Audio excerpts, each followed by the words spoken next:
I got a vision in my bedroom in about 1999, 2000.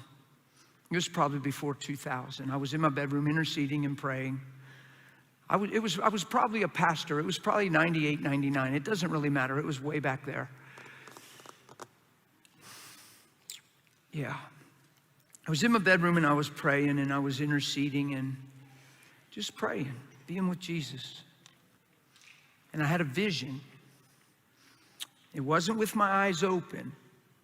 I had my eyes closed and I was singing and I was praying, and this vision unfolded in front of me, and I stopped singing and I had music. I had a piano playing just on a CD. It was just flowing and playing, and I was just had that flowing, and I was just standing there just kind of probably swinging like this, and the vision just unfolded. I never opened my eyes. You know what I mean?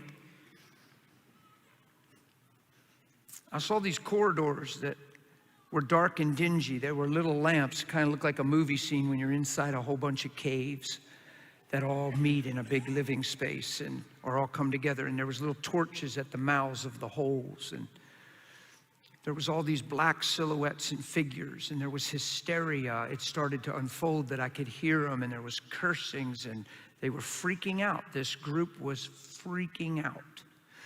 And there was a tall figure in the center of the chaos and all the figures and the silhouettes that I was seeing. And he was standing, he was hooded, and he was just standing like this. Silent and motionless. I saw a side view. He was like this.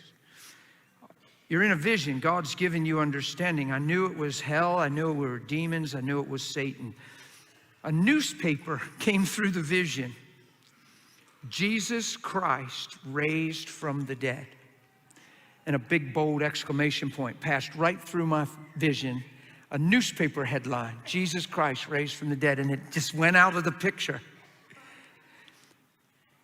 And I could hear hell freaking out, screaming at Satan, "You fool, we should have never followed you. We're finished now. God has brought salvation to men. Men can be filled with God's Spirit. Men can walk in the authority of His name.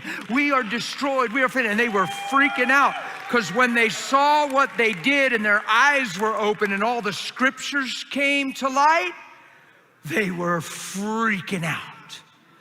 And Satan's standing there, and it reminded me of Ziklag and David, and when the town got burned and they took all the women and children and they wanted to stone David, and everybody was freaking out on David, and David had to encourage himself in the Lord. And that's the scene it reminded me of, only it was demons and the devil, and he has authority, and he's the devil, so he was head and shoulders above everybody, and it represented authority, and I knew who he was, and he's hooded the whole time.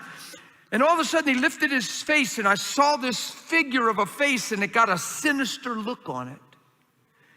And he yelled real loud, even though they were all freaking out and they looked like they were turning on him. He said, "Silence!" And they all silence. And he said, "It is true, we played into the hand of God. It is true that we opened the door for salvation to men. It's true that we shed innocent blood, and that blood is now on the mercy seat in God's throne room. It is true that we played into the wisdom of God." He said, "But we do not have to be moved, and we do not have to fret." He said, "We know we can't defeat God, but we know we can defeat them. We have defeated them from the beginning." This is what I heard. Remember Eve? Ha, ha, ha. Remember Adam? Huh. Every man is for himself. Every man lives for himself. God has paid a price for salvation to men, but we can stop it. I want you guys to come in here. They all came in. They're in a big huddle. He says, don't worry about them building churches. Don't worry about them preaching. Don't worry about them praying. Don't worry about their gatherings.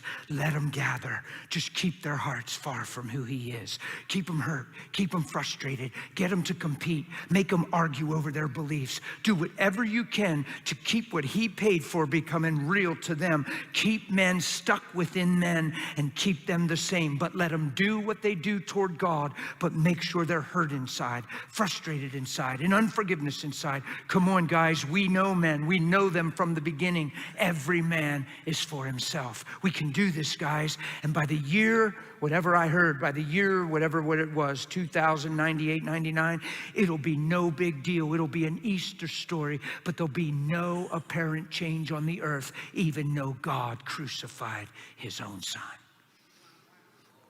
And I'm standing there bawling in this vision, thinking, how much has this come to pass? When you look at all the arguments in the church, all the division, all the stuff that has happened since that time.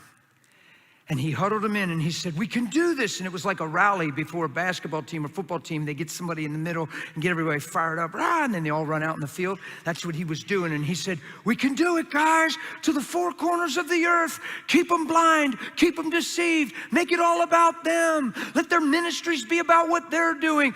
Let's let them do it in the name of the Lord, but it's all about them. Keep it. And he was shouting all this stuff. He said, we can do it. And they're like, yeah. And they broke and everything went out the holes, out the caves. And Satan was standing there all by himself, still in that position, shaking his head. And I opened my eyes and I cried for a very long time. And I asked God for mercy and I asked God for wisdom.